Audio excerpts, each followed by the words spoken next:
Hello everyone, আসসালামু আলাইকুম। Piece by সাপাস মমতাজে সবাইকে স্বাগত। আজকে চলে আসলাম আপনাদের জন্য নতুন একটি মাছের ভর্তা রেসিপি। একঘেয়েমি মাছের ঝোল, মাছ ভাজা এগুলো না খেয়ে মাছের মধ্যে কিন্তু এভাবে মাছের ভর্তা বানিয়ে গরম ভাতের সাথে খাওয়া যেতেই পারে। খুব কম উপকরণ লাগে আর বানাতে তো ভীষণই সহজ, সময়ও লাগে ভীষণই কম। কিভাবে বানাবেন দারুণ স্বাদের এই মুখরোচক ভর্তা সেটি দেখে নেওয়া যাক আজকের আমার এই ভিডিওতে। মাছের ভর্তা বানানোর জন্য আমার প্রথমেই লাগছে মাছ। আমি এখানে একটি আয়ের মাছ নিয়ে নিয়েছি।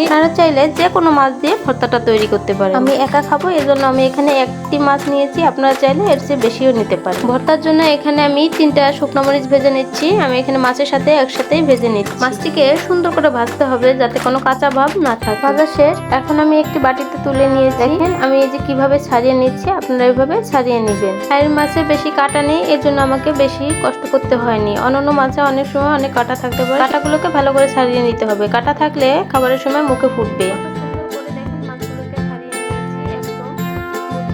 এখন চলে যাব ভর্তার মেন রেসিপিতে। ভর্তা বানানোর জন্য এখানে আমি নিয়ে নিয়েছি 3টা শুকনো মরিচ।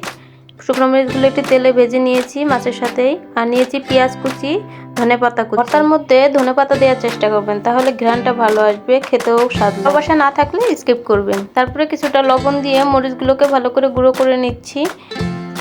মরিচ ভালো করে গুঁড়ো করা হয়ে গেলে তারপরে পেঁয়াজের সঙ্গে ভালো করে মিশিয়ে নেব। পেঁয়াজ, ধনেপাতা, শুকনো মরিচ একসঙ্গে মিশিয়ে একটু চটকিয়ে নিব।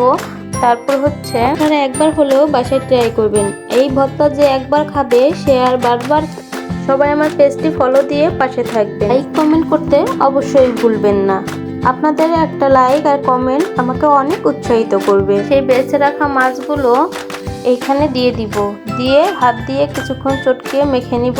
কি ভর্তাটা দেখে আপনাদের ইচ্ছা করছে না যে এখনই খেয়ে ফেলতে পারতাম যদি ভর্তাটা? আমি তো মাখাতে মাখাতে অর্ধেক খেয়ে ফেলছি। অনেক লোভনীয় লাগছে, তাই না? গরম ভাতের সাথে যদি এরকম একটা ভর্তা পাওয়া যায় তাহলে তার কিছুই লাগে। তারপরে এখানে দিয়ে দিব একটু সরিষার তেল। সরিষার তেল দিলে ভর্তার স্বাদটা খুবই ভালো আসে। বিশেষ করে সরিষার তেলটা দেওয়ার ট্রাই করবেন। তেল দিয়ে আমি আবারও কিছুক্ষণ মাখিয়ে নিচ্ছি। দেখুন আমি কিভাবে মাখিয়ে নিচ্ছি, আপনারা এভাবে মাখিয়ে নেবেন। বেশি ফিনিশ করতে যাবেন না, তাহলে ভর্তার স্বাদটা অত ভালো লাগবে না। আর একটা কথা বলতে ভুলেই গেছি, আমি এখানে কাঁচা পেঁয়াজ ব্যবহার করেছি। আপনারা যে কাঁচা পেঁয়াজ খেতে চান না তারা একটু তেলে ভেজে নিতে পারেন। এই তো আমার ভর্তা একদম রেডি। দেখেন কতটা লোভনীয় লাগছে দেখতে। এরকম ভর্তা পেলে তো 1 প্লেট ভাত 1 নিমিষেই শেষ করা যায়।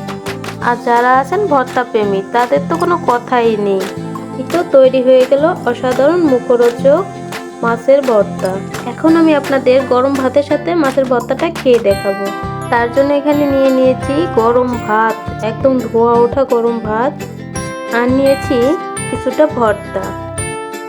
সেই আমি ভর্তাটা আমি আজ প্রথম বানিয়েছি, কিন্তু এই ভর্তাটা খেয়ে আমার এতটাই স্বাদ লেগেছে আমি ভাবলাম যে আমার ফলোয়ার্সদের সাথেও শেয়ার করি। সত্যি অসাধারণ, মানে মুখরোচক খাবার একটা। আপনারা বাসায় একবার হলেও ট্রাই করে দেখবেন। ইনশাল্লাহ আমার ভিডিওটি আপনাদের কাছে অবশ্যই ভালো লেগেছে। আর যদি ভালো লেগে থাকে তাহলে অবশ্যই আমার পেজটি ফলো দিয়ে লাইক কমেন্ট শেয়ার করতে ভুলবেন না। আপনাদের প্রতি আমার অনেক ভালোবাসা ও শ্রদ্ধা ও দোয়া রইল। সবাই লাইক বাটনে একটি ক্লিক করে আমাকে উৎসাহিত করবেন। আর আমার পেজটি ফলো দিয়ে নোটিফিকেশন বাটনটি অন করে রাখবেন, যাতে আমি নতুন নতুন ভিডিও দেওয়ার সাথে সাথে আপনি নোটিফিকেশনটি পেয়ে যান। তো আজকে এই পর্যন্তই। সবাইকে আল্লাহ হাফেজ।